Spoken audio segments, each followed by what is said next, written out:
Molt bona nit, benvinguts a Panorama Municipal de Molins de Rei. Avui 14 del mes de març de l'any 2023 i una miqueta de vent, que la veritat que ens està fent una mica de fresqueta, després de tants dies de calor. Molt bona nit, senyor alcalde. Molt bona nit. Quins caps de setmana, quins dies, quines setmanes, quin temps.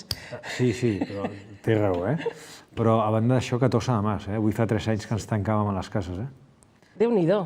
Avui fa 3 anys que s'anunciava un estat d'alarma i ens quedàvem tancats a les cases i havíem de fer front a una situació que mai ens haguéssim imaginat, si més no, a l'inici d'aquest mandat. I que no van ser allò 15 dies, no, vull dir, va ser un període realment extravagant, no?, per una vida quotidiana del món laboral, de les cases, del viatjar. Pels negocis, per tothom, per l'economia, per la salut, pels serveis de les administracions públiques, per l'estat del benestar, per tothom.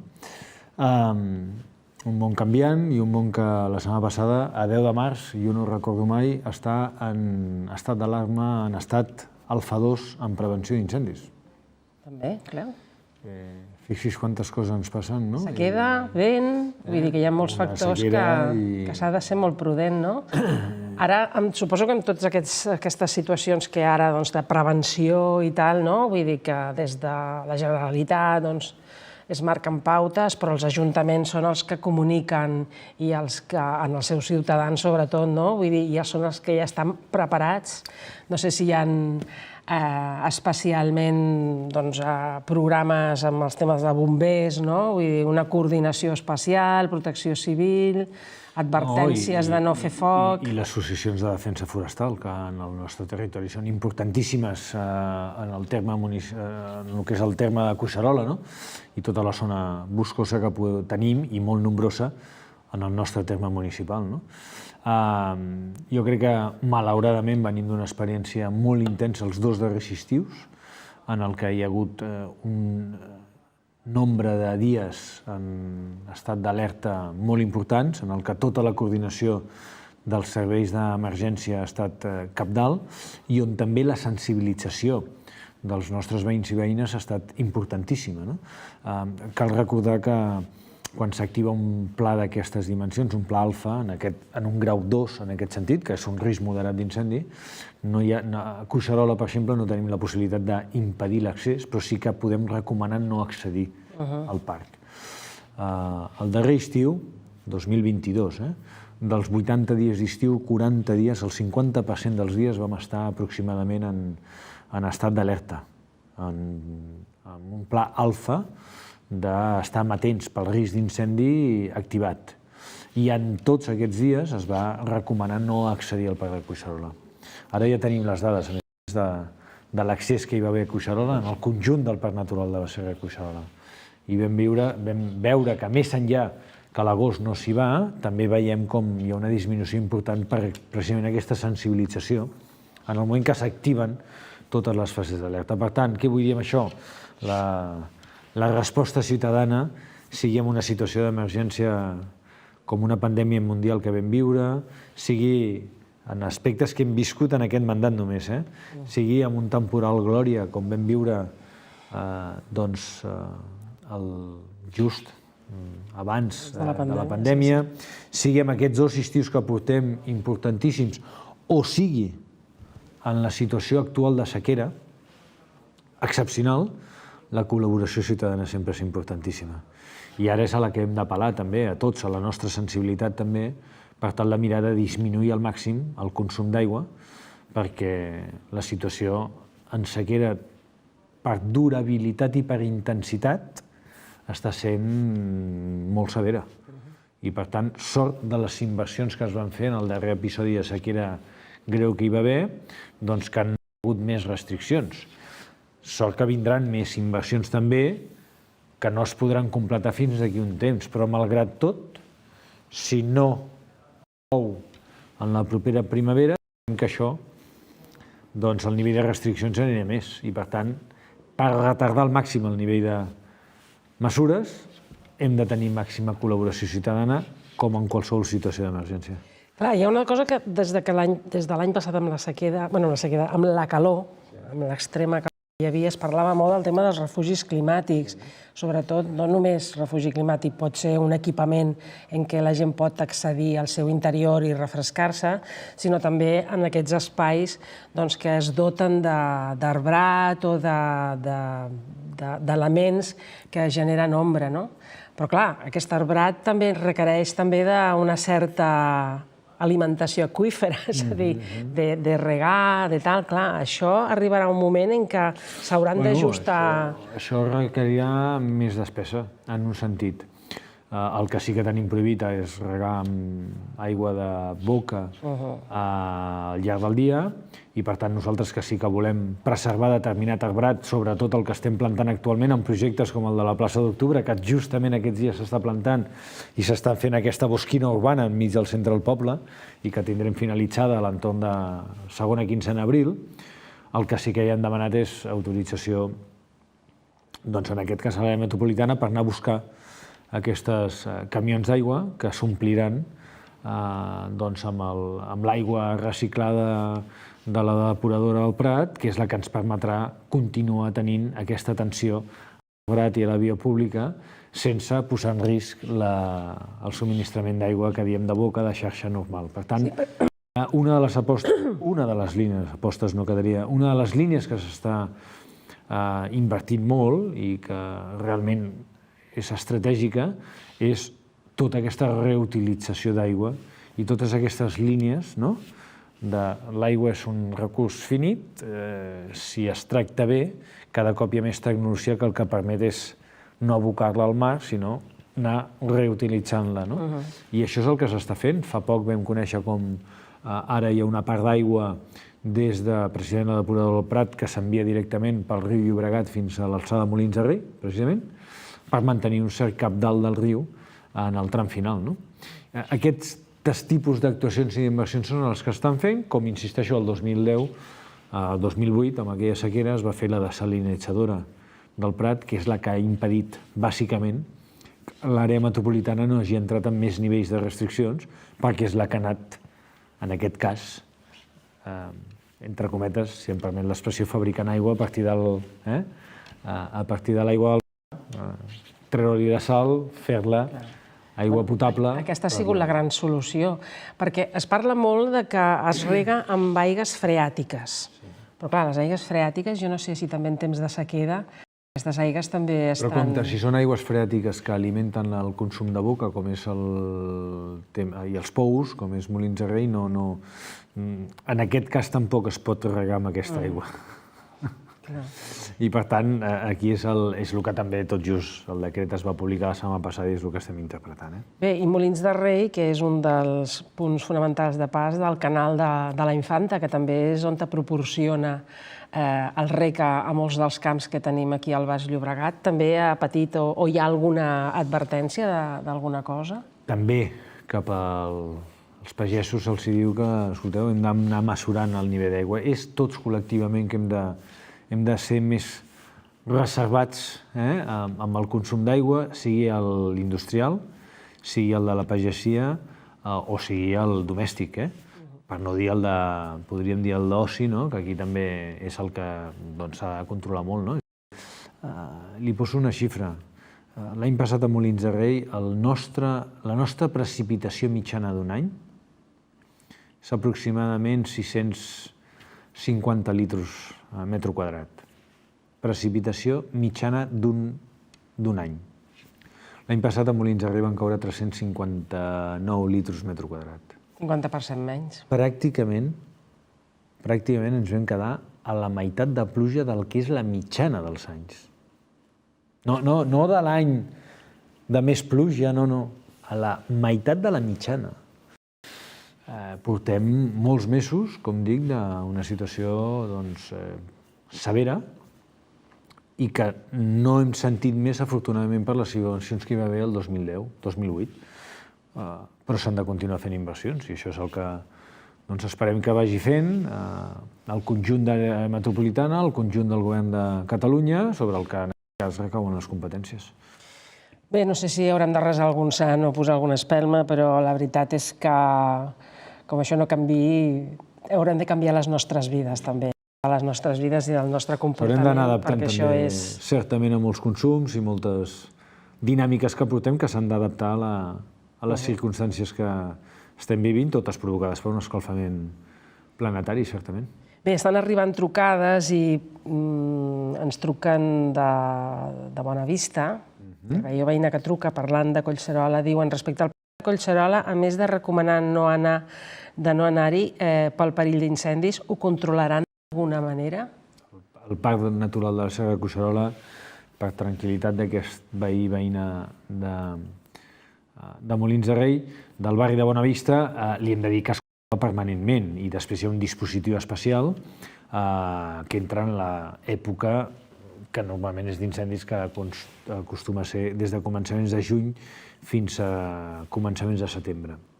Certament l'any passat ja hi va haver una primera onada de calor, si se'n recorda, cap al mes de maig, i la primera situació de risc l'any passat es va avançar just 5 dies abans que es muntés el dispositiu especial. L'excepcionalitat d'aquest pla Alfa 10 de març certament no té el dispositiu preparat.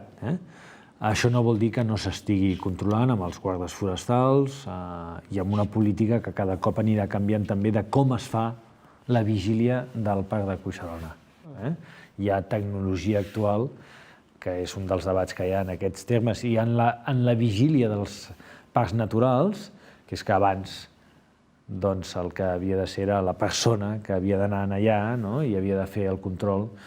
Cada cop més s'estan imposant la tecnologia de càmeres que permet modernitzar i facilitar aquesta vigilància permanent del Parc de Collserola. Per tant, això s'està fent, aquest és un debat que s'està tenint per tal d'anar en aquesta línia. És curiós perquè veure vehicles de guardes forestals és estrany. I darrerament, potser perquè s'adrecen a un lloc, clar, Collserola abarca molts pobles, no? Veus circular i dius, mare meva, hi ha una presència, no? Que deies, mira, passen els Mossos, passa la policia local, i ara dius, passen els forestals. Estem sensibilitzats en aquesta, segurament per aquesta situació que estem visquent, hi ha un major esforç a l'hora de vigilar i una cosa amb l'altra fa que ara ho veiem i... Si em permet, és una mica com aquell de dir, un fa l'exercici de comprar-se un cotxe i de cop i volta decideix quin es vol comprar i diu, ara sembla que només vegi cotxes del que em vaig a comprar. Una mica aquest efecte el tenim mental de dir, segurament a vegades hi eren i no érem del tot conscients, hi eren com ara estem més amatents, més avisats i més sensibilitzats en aquesta vigilància de Collserola quan els veiem diem, bueno, hi són, no? Sí, perquè a més, pel que sigui, som uns afortunats de tenir un parc de Collserola al nostre voltant. Jo sempre ho explico, és un parc únic. Únic per la dimensió, únic per la pressió demogràfica que té l'entorn, únic per els nuclis urbans que tenen al seu interior i únic perquè també té uns riscos únics, la poca connectivitat que té,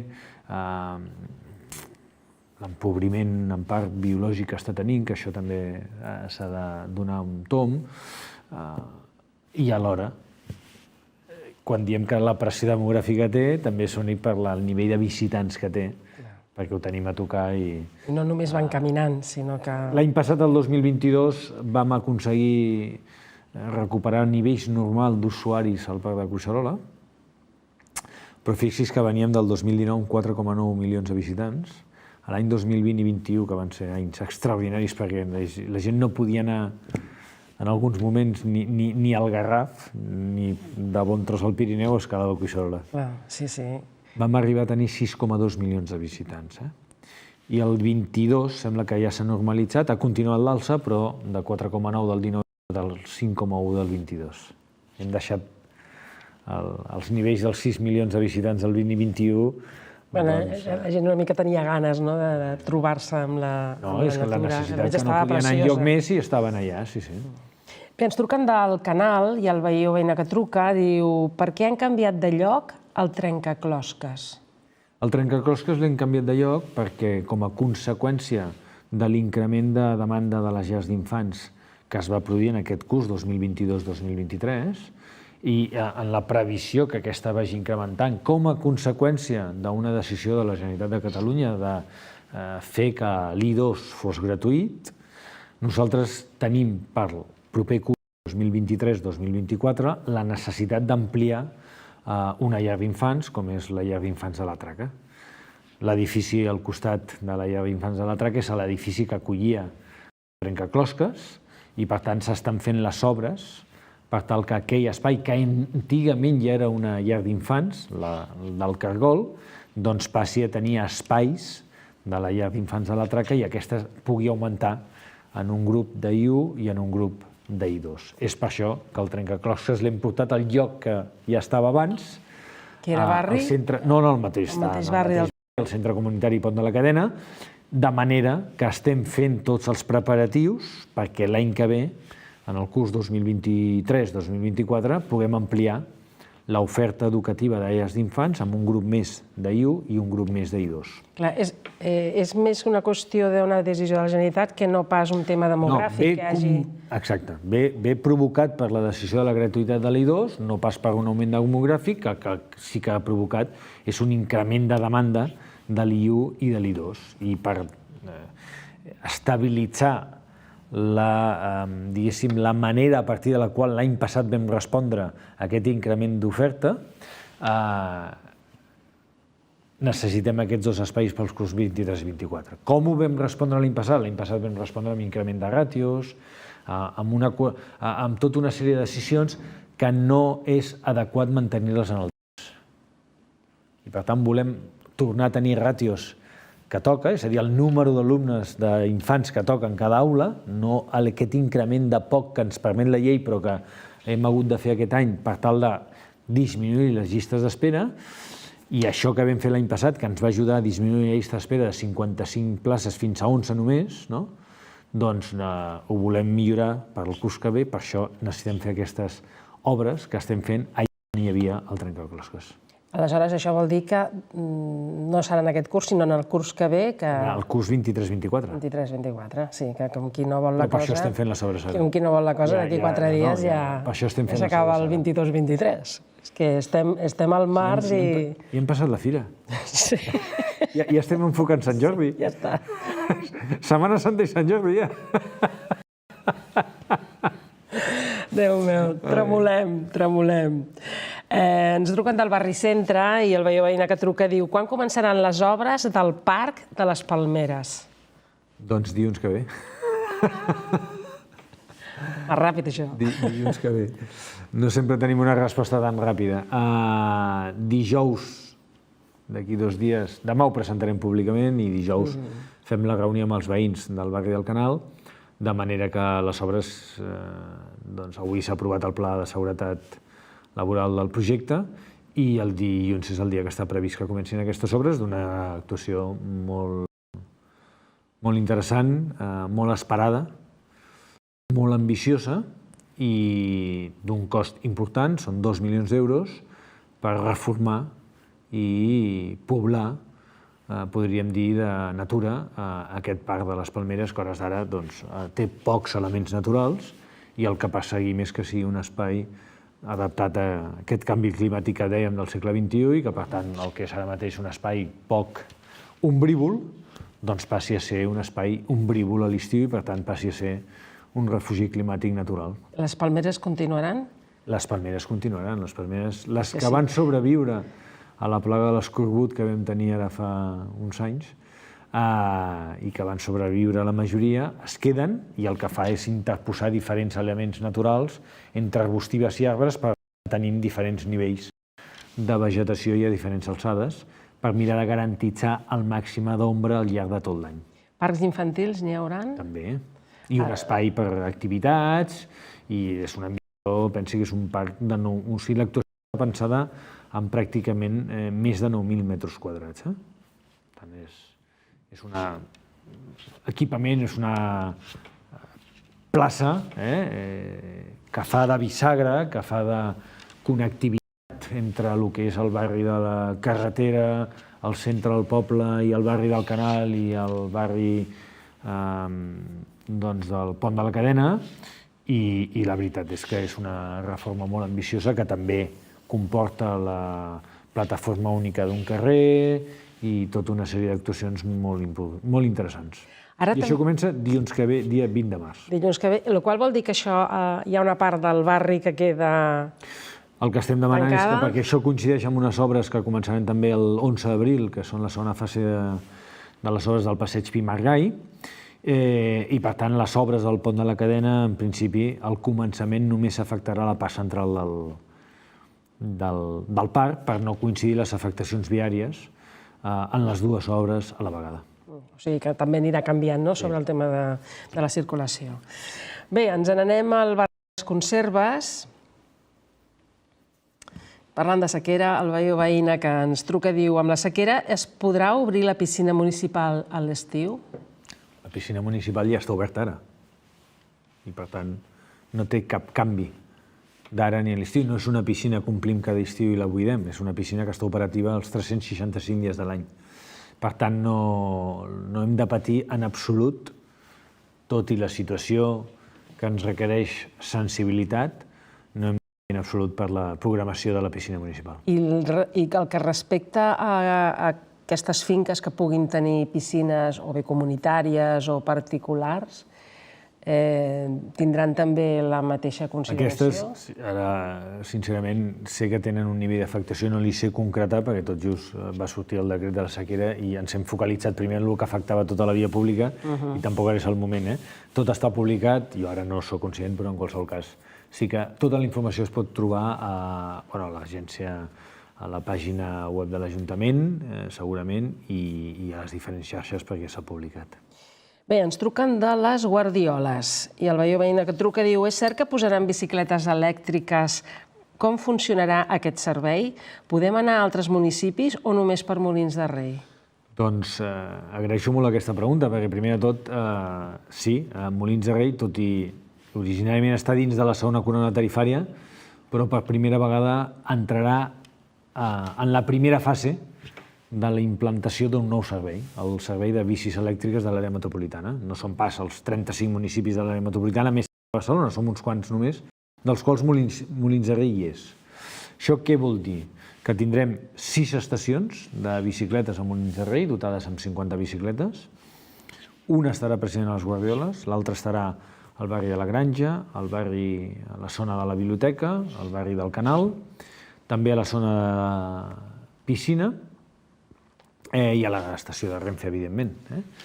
I això voldrà dir que amb aquestes bicicletes, que jo les he provat i funcionen de meravella, es podran fer viatges interns a Molins, d'un lloc a un altre a Molins, però també es poden anar des de Molins fins als diferents municipis que vagin tenint aquestes estacions on deixar aquesta bicicleta, sigui Cornellà, sigui Sant Joan d'Espí, sigui Sant Just, es podrà fer sempre. Com funcionarà? Hem de treure'ns una targeta, que em sembla que costa 25 euros el primer any, després serà 40 anys el segon any, i amb aquest cost de 25 euros a l'any,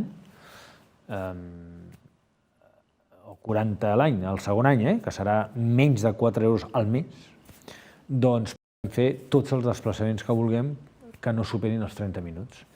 Aquell desplaçament que superi més de 30 minuts tindrà un cost molt menor a partir dels 30 minuts fins al 40 o als 50 o el que sigui. N'hem parlat amb alguns alcaldes i alcaldesses de la comarca que ja s'estan implementant, per exemple, aquí a Esplugues, Sant Joan d'Espí, etc. I sí que hem arribat a la conclusió que quan arribes a Barcelona has de fer un intercanvi, o sigui, has de fer un canvi amb el servei de bicing de Barcelona. Vull dir que hi haurà estacions conjuntes. Però la llei de contractació pública i els diferents terminis d'execució de les concessions o d'aquesta prestació de serveis doncs no han permès de bon començament tenir la mateixa empresa que ho gestioni els dos serveis, el de Barcelona i el de l'àrea metropolitana. Per això s'han posat les estacions d'intercanvi, on un deixarà la bicicleta d'un servei i podrà agafar l'altre, i això, en teoria, fins que no acabin el termini d'explotació dels dos serveis, no es podrà fer una licitació, un concurs públic nou, que ja englobi els dos territoris, la ciutat de Barcelona i el municipis. Però podran acabar en el temps en el millor de... No sé, no? No, la idea és que en el moment que acabin els contractes actuals es faci un únic contracte de tot el territori, però això no sé si acaben, això necessitem encara un temps, crec que no sé si el 26 o el 28, vull dir, 2026-2028, vull dir, encara queda. Però no, això està previst en aquell moment, però ara, de moment, la forma que s'ha trobat és estacions d'intercanvi. Un arriba amb la bicicleta, ve de Barcelona perquè vulgui anar a Cornellà i arribarà al límit de Barcelona, deixarà la bicicleta a Barcelona i agafarà la metropolità i anirà a Cornellà, o al revés, anirà a Molins, deixarem Esplugues la d'intercanvi i podrem continuar el viatge, si volem, per Barcelona amb la de Barcelona. Entenc que a Molins de Rei encara no estan posades, no? Les posarem al llarg del mes d'abril, ens diuen que les posarem, sí. Les rebrem al mes d'abril. Anem a l'Avinguda de Barcelona. El veïó veïna que truca diu: a les obres de l'estació de Renfe treballen més hores a partir de les 12 de la nit que durant el dia. Pels veïns resulta molt molest. No es pot controlar d'alguna manera? No, controlar es pot controlar tot, però això ja ho vam explicar quan van començar les obres, que malauradament aquí havies de triar o afectaves el servei o feies les obres sobre la via a la nit, que és quan no hi ha servei. Clar, o suspenem el servei de Rodalies o hem de fer les obres de nit, perquè el que no és compatible és fer les obres que estan fent a la nit mentre hi ha aquesta freqüència de convois al llarg de tot el dia. Sí, no, mala peça al taler, això està clar. Que és mala peça al taler, vull dir, el tema... El mètode constructiu ha canviat, cada cop és, en teoria van a menys molèsties, però sentint-ho molt, és veritat, s'ha de demanar aquesta col·laboració ciutadana i aquesta paciència, perquè, torno a dir, és que l'alternativa és que fer les obres de dia i suspendre l'alteració que comporta això pel nombre tan important d'usuaris que té aquesta línia de Rodalies és molt superior al que puguin ser les molèsties que puguin tenir els veïns de l'entorn, que no les infravaloro en cap moment, però que, clar... Clar, és el que té tenir una estació en ple centre de la població, no? Bueno, a veure, més o menys quina temporalitat tenim sobre les obres? Encara li queden uns mesos, van començar el mes d'abril, encara queden uns mesos d'obres. Acaba aquest any, no? Perquè no estan anant ràpid. El 23, en teoria sí, veurem si poden acabar el 23. Esperem que sí. Esperem que sí. Esperem que sí. Almenys que puguin descansar els veïns, com Déu mana. Ens truquen del barri del Canal. I el veïó veïna que truca diu: he vist per les xarxes que comença un festival de cinema internacional sobre drets humans. M'agradaria saber alguna cosa al respecte. Home, amb l'afició al cinema que hi ha a Molins, no? Doncs sí, aquest any a Molins hem fet un pas endavant. És veritat que som famosos pel Festival del Terror, és veritat també que des de fa 14 anys teníem la mostra de cinema intercultural i de drets humans, que al final era acostar el setè art, el cinema, a les escoles, de manera que les escoles anaven a una sessió de cinema i que tenia un esperit també pedagògic, educatiu, on es treballaven les pel·lícules que anàvem a veure, feien determinats debats. Això es va generar fa 14 anys, fa 3-4 anys vam començar a ofertar també sessions a la tarda, més per públic adult, sobre festival, sobre cinema de drets humans i intercultural, i aquest any el que fem és fer un pas més endavant encara, no? I una mica em recorda tota aquella gent que ha treballat pel cinema i que a Molins de Rei és molt, doncs el que hem convertit és aquesta mostra en un festival internacional. De manera que hi ha una secció competitiva que comença el dia a mostrar les pel·lícules que han estat seleccionades en aquest apartat competitiu, que començarà el dilluns dia 27 de març i que acabarà el dissabte 1 d'abril. El festival per sona ve per un acrònim de diverses paraules que tenen a veure amb pau, amb refugiat, ara no li sabria dir totes, però que és un acrònim. Té referència també, si no m'equivoco malament, amb el director de cinema Ingmar Stenmark, que va fer la pel·lícula Persona, que a més també és una pel·lícula sueca, si no m'equivoco malament, doncs en aquella època molt coneguda i que per tant se li ha volgut fer aquest homenatge en aquesta primera quincena mostra, la primera amb secció competitiva. Suposo que hi ha al darrere un jurat especialitzat, un jurat del món del cinema. Hi ha noms que puguem conèixer, la gent més... No li sé dir ara, no tan però especialitzada. sí que hi ha 3 persones. Hi ha una persona del món del cinema, hi ha una persona del món dels drets humans també, de Molins de Rei, i hi ha una tercera persona del CECAT, que és el Centre d'Experimentació de Catalunya de Cinema, de Cinema de Catalunya.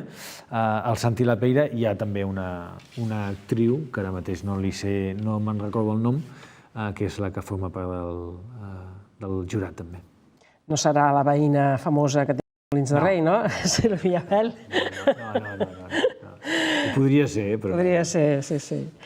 Doncs molt bé, moltes felicitats, no? És veritat, quan preparàvem aquest programa hi havia un d'aquests punts i em quedava molt la curiositat, perquè, clar, jo sempre he recordat a Molins de Rei en moments molt puntuals de tradició de cinema i després el Festival del Terror, que evidentment allà no m'hi veuran. Em fan por. És l'objectiu, no? És l'objectiu, el que anava a dir.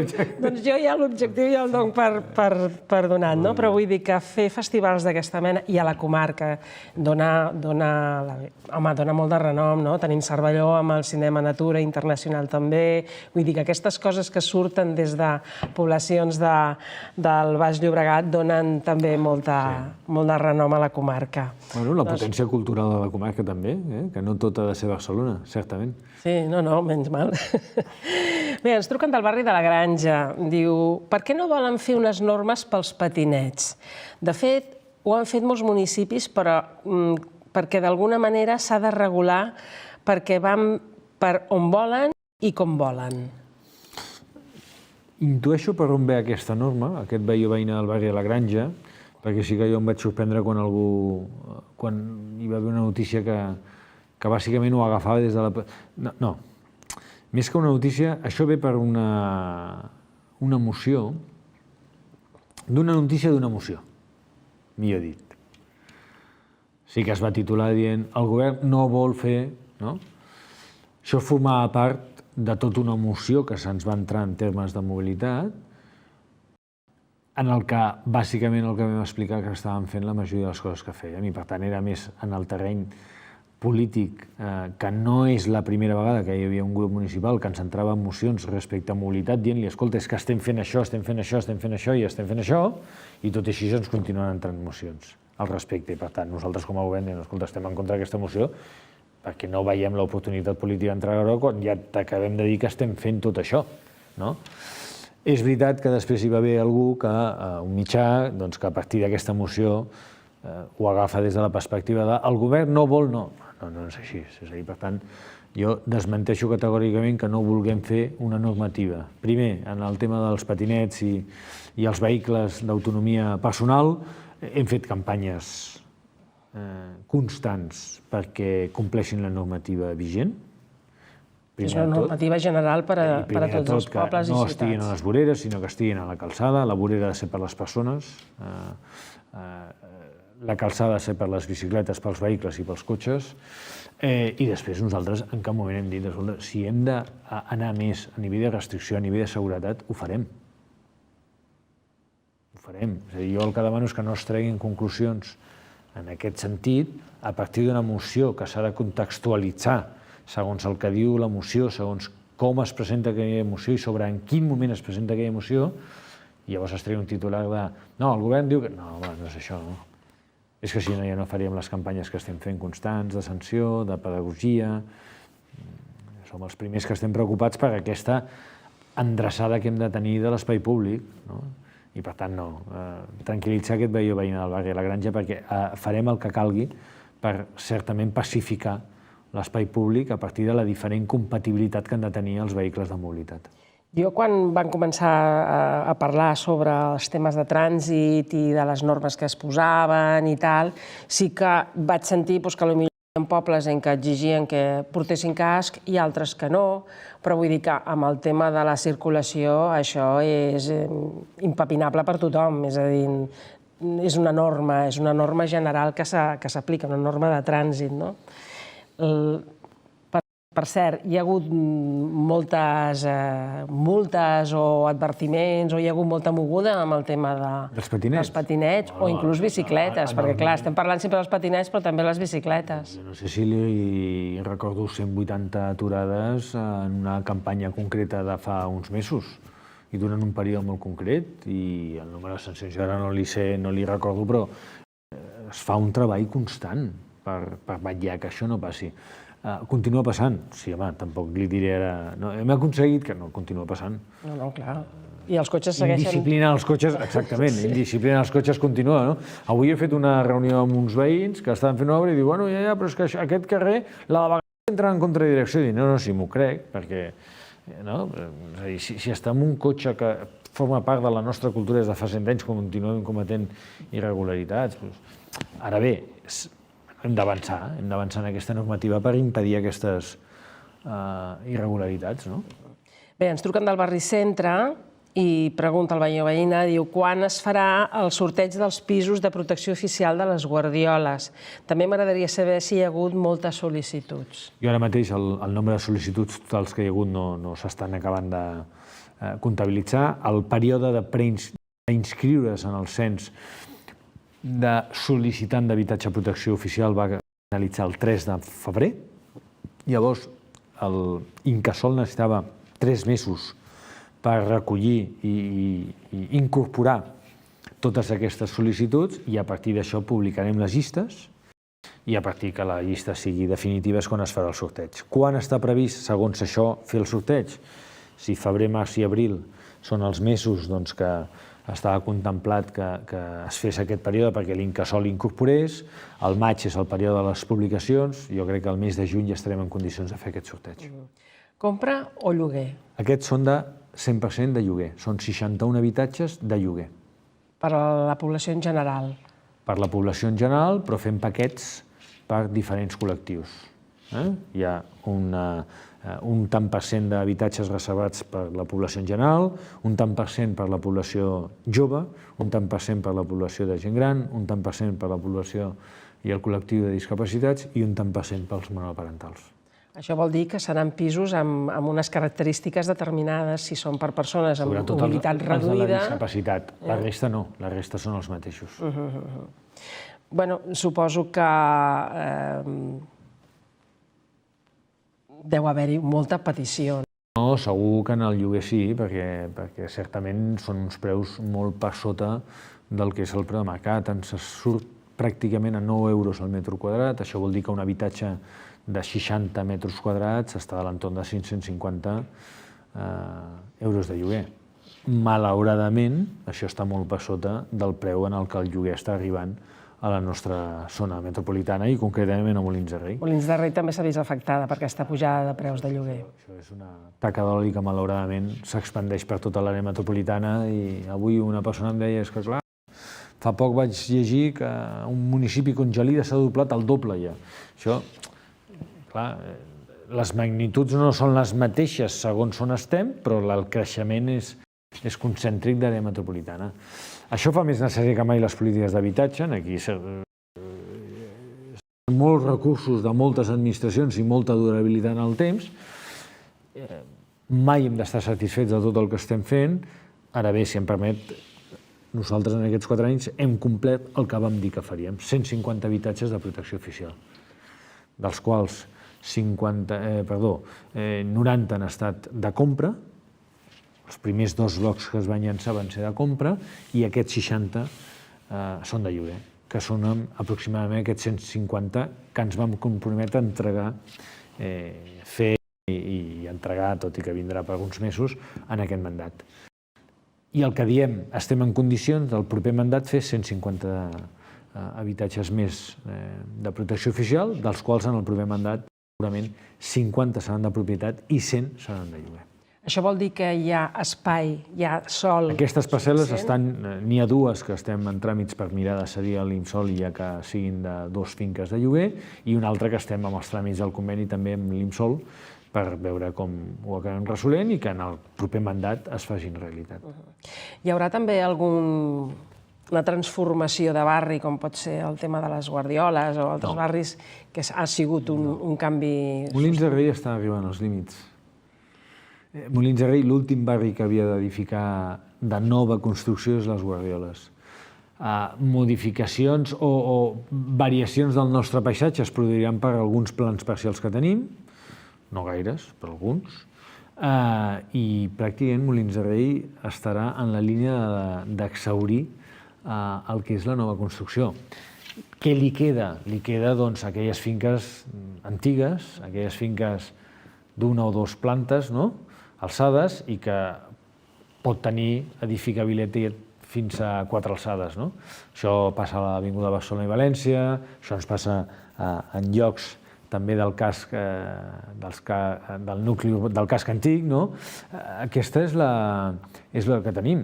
A on ens porta aquesta previsió Molins de Rei? El que les previsions i els estudis apuntaven cap a 30-32.000 habitants. Estem en 27.000, no tenim la capacitat de créixer molt més Molins de Rei. Crec que això és el que fa precisament atractiu. I això segurament serà un altre debat, no? És a dir, que quan arribem a això, què farem amb el... Bé, però Molins sabem que no perdrà mai l'essència del que és, no? Un municipi molt ben connectat amb Barcelona, un municipi d'una dimensió que li permet tenir molta activitat perquè fa aquesta funció de capitalitat, o subcapitalitat, però alhora un municipi que mai podrà tenir, ja no dic ni 50 ni 100, ni 35.000 habitants. És a dir, que serà el que és. Clar, perquè el que se'n diu als barris de muntanya, això ja, la seva defecabilitat ja... No, aquí tenim un altre tema, tant a la Rierada com a Vallpineda, que aquests 2 barris no estan legalitzats, no estan amb els serveis i sí que poden haver més edificació. Però estem parlant que, per exemple, Vallpineda hi ha 208 habitatges construïts i, com a molt, arribarem a 326. És a dir, ni 120 cases més, amb el temps. A Rierada podem estar parlant d'uns termes pràcticament molt semblants, per tant, això no és estadísticament significatiu que puguis tenir, perquè això, a més, en aquests casos, la majoria són cases, bueno, la majoria no, tots són cases unifamiliars, per tant, estadísticament això no és significatiu. Molins té 27.000 habitants, arribarà a les previsions 30-32.000, no té més, i no perdrà mai l'essència de municipi, de poble, amb una forta associacionisme, amb una vitalitat cultural i esportiva important, a tocar de Collserola, a tocar de parc fluvial, molta activitat, molt comerç, i que ara mateix la gent diu és que la gent vol venir a viure a Molins de Rei, i és així. Ja fa temps que la gent vol venir a viure a Molins de Rei. Jo crec que s'ha aguditzat els últims mesos. Ja fa molt de temps, que conec molta gent d'altres pobles que s'han anat a viure a Molins de Rei i d'allà ja no els treus ni... No, això sí, tenim una capacitat de captar en aquest sentit bastant important, sí. Bé, parlant de temes d'obres, una de les obres que també que eren molt visibles i que també quan anàvem a visitar la fira també veiem, que era el carrer Pi Maragall, el passeig Pi Maragall, no?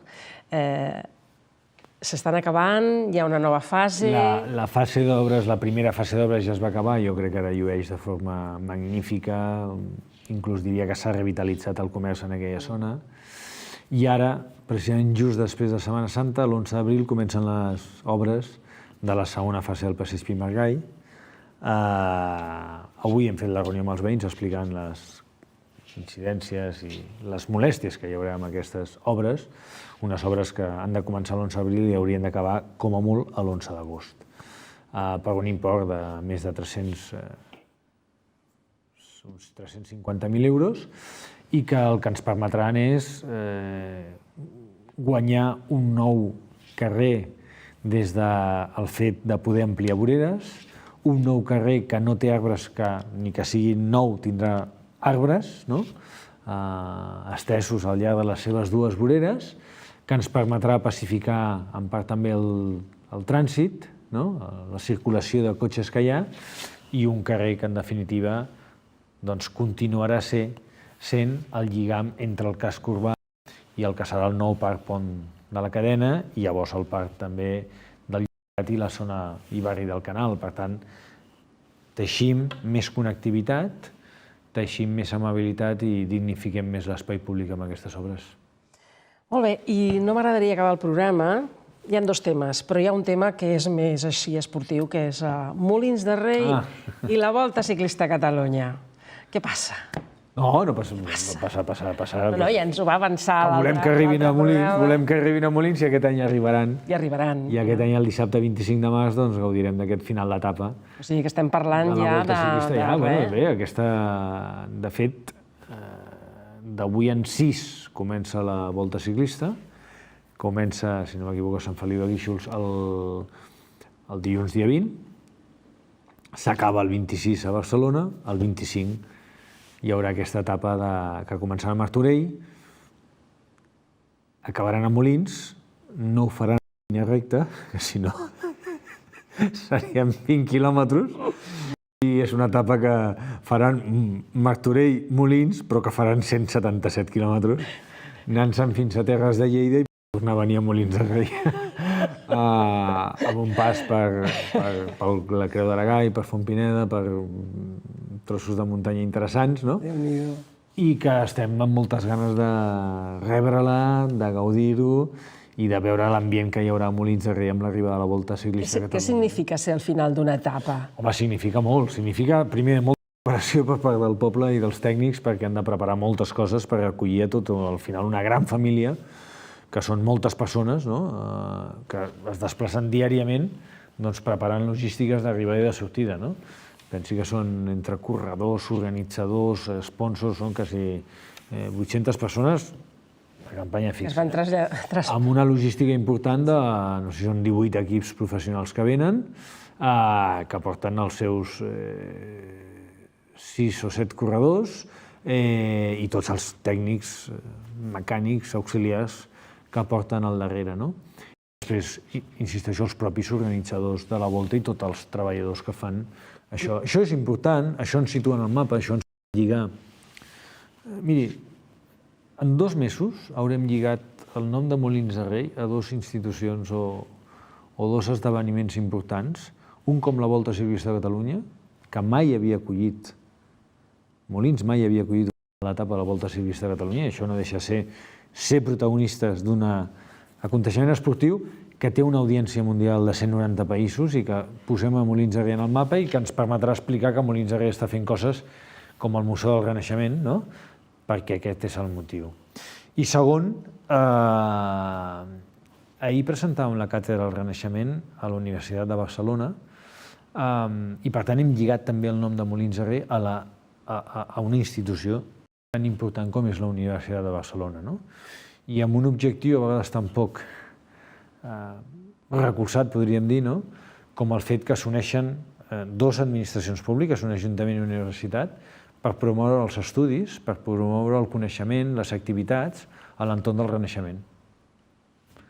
Perquè això és el que nosaltres volíem, és a dir, recuperar el Palau de Requesens per ubicar el Museu del Renaixement i alhora per fer activitats a l'entorn del Renaixement, per promoure la investigació d'aquelles aconteixements que hi va haver a Molins de Rei, d'aquell temps històric, i això és el que lliguem amb aquest projecte. Clar, perquè tenim molta idea del Renaixement, de Venècia, de València, dels grans que ens explicaven quan estudiàvem Història de l'Art, però tenim aquí mateix un lloc que és propi. Tenim molt fons. És propi d'aquesta terra, d'aquesta terra que estan trepitjant aquí. Però fixi's que amb tot el que coneixem no hi ha ni un sol museu únic del Renaixement a Catalunya. I això és el que Molins de Rei ha volgut aprofitar i aprofitarà, estic convençut, en els propers anys. A partir de què? A partir de la recuperació del nostre Palau de Requesens, perquè és un palau com es feia en aquella època, del segle XV, del Renaixement, que va ser propietat de la família Requesens, que va acollir a Carles V en el 1519, que diverses jornades, no ni 2, 3 ni 4, diverses jornades, i que a partir d'aquí Molins de Rei ha estat capaç de posar d'acord a institucions i conveniar amb institucions com el Museu Nacional de Catalunya, la Fundació Marès, el Museu de Lleida, el Museu d'Història del Tèxtil, el Museu d'Història de Barcelona, el Museu del Tèxtil de Terrassa, el Museu del Prado, que també estem al darrere, perquè li cedeixin obres que ells no poden exhibir. Perquè no les poden exhibir, no tenen espai per exhibir-les. I llavors amb aquestes obres el que farem és el Museu del Renaixement a Molins de Rei. Clar, que s'hi genera un circuit turístic també cultural. Això és el que volem, una dinamització del territori, una atractivitat, jornades, i per tant, sí, unes activitats a l'entorn per estar orgullosos del nostre palau, per oferir-lo, podríem dir també, la cultura de Catalunya, i per aprofitar-nos d'aquests esdeveniments també a Molins de Rei. I això és el que ara el dia 31 de març, 1 i 2 d'abril ensenyarem a la ciutadania, com ha quedat el Palau de Requesens després de la intervenció importantíssima que ha tingut, i tot just després ens posarem ja a continuar en aquest procés per mirar de tenir l'acreditació com a museu i rebre les obres i obrir el museu, que això està previst a l'entorn del 2024, primer trimestre del 2024. No trigarem tant. No. Espero que abans d'un any ja puguem tenir aquest museu obert, sí. Molt bé, tenim 4 minuts per acabar el programa i anem a canviar una mica la torna, no? Anem a parlar una mica del senyor Xavi Paz com a candidat, no? Perquè venen unes eleccions, no sé si la gent se'n recorda, però al maig tenim unes eleccions municipals, en altres llocs inclús poden ser autonòmiques o així, però aquí tenim unes municipals, no? Amb la qual cosa es tornarà a presentar com a alcalde de Molins de Rei i ja anem sumant uns quants anys ja d'alcalde, entre la primera etapa, aquesta segona, no? I, no sé, jo que els veig sempre molt atrafegats, no tenen hores al dia per dir, mira, tanco la barraca i me'n vaig a fer un cafè, s'han de tenir ganes, vull dir que jo els admiro i les admiro a les homes i dones que s'embranquen una altra vegada a treballar com això. És una feina, però no és una feina, vull dir, no és només una feina. És una il·lusió, són unes ganes. Jo sempre ho dic, certament a vegades pot ser molt dur. El temps, els caps de setmana, els maldecaps que també n'hi ha. Des de l'honestedat personal jo sempre em faig l'anàlisi, però tens ganes? Si la resposta és que no, si la resposta és que no t'ho passes bé, si la resposta és que no estàs apassionat pel que fas, si la resposta és que no tens il·lusió en treballar en aquell projecte, jo crec que no compensa tots els maldecaps a sobre amb una negativa que no vulguis. Jo sempre, davant aquesta pregunta, penso, no, és que jo sí que hi ha aquestes coses, però quan et mou la il·lusió de continuar transformant Molins de Rei, quan et mou la il·lusió de continuar impulsant aquest projecte que vam dir que tenia el curt, el mig i el llarg termini, quan vols continuar treballant i millorant el teu municipi per respondre, per fer-lo millor, aquell municipi, pels teus veïns i veïnes, per parlar amb totes les persones que et proposen, es queixen o t'elogien a vegades també, i que vols continuar practicant aquell projecte de poble que tens, que comparteixes, que expliques, que pactes. Quan tens ganes amb això, tota la resta queda en un segon terme. Clar, perquè Molins de Rei, vostè parlava d'un topall de població, però ja no és només el topall de població.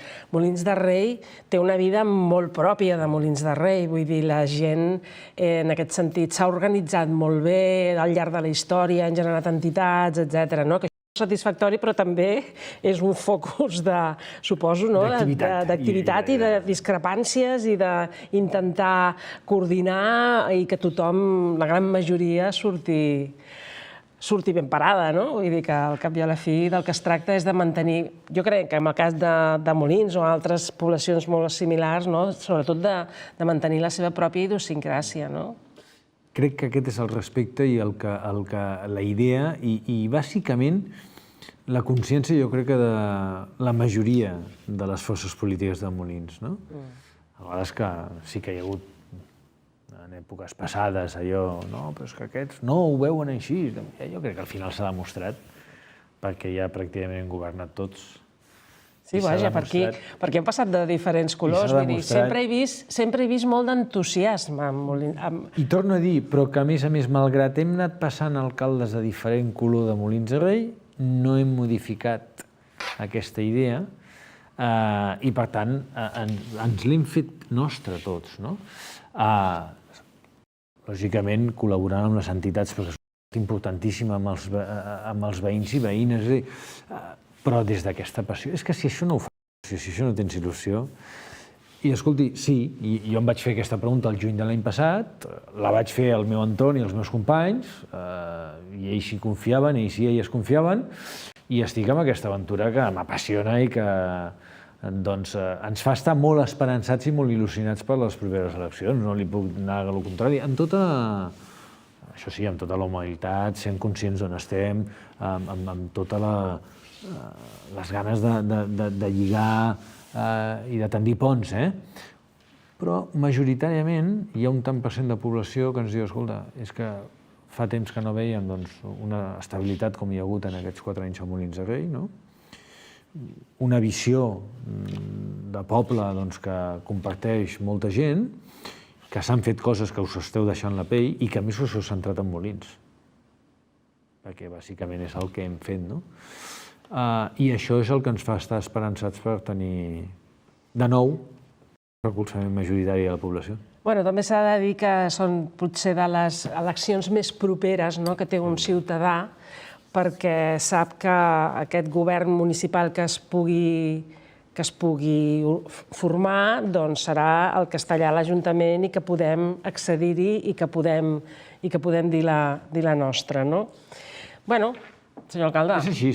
Però això si em permet, això ho vam veure el 2019, a més a més. Crec que era més complexa des d'un punt de vista de política nacional, i tot i així en aquell moment, nosaltres, per exemple, a Molins de Rei, nosaltres, en tant en quant partit, a les europees vam rebre 3.150 vots i a les municipals 1.077.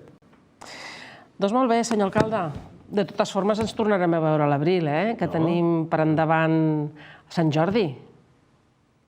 Sembla mentida, Ara estava fent memòria, ens tornem a veure després de Setmana Santa. Per tant, diria que el dia que ens toca és l'11 d'abril, sí. Sí, vull dir que parlarem de Sant Jordi, com està manat. Moltíssimes gràcies també a vostès per haver estat en el nostre programa i per haver participat tant. Hi ha hagut moltes trucades, estem molt contents i ens tornarem a veure al mes d'abril. Ja saben que poden veure les diferents remissions i també a través de les xarxes. Ens tornem a veure aquí a Panorama Municipal. Senyor alcalde, molt bona nit i descansi. Molt bona nit. Gràcies.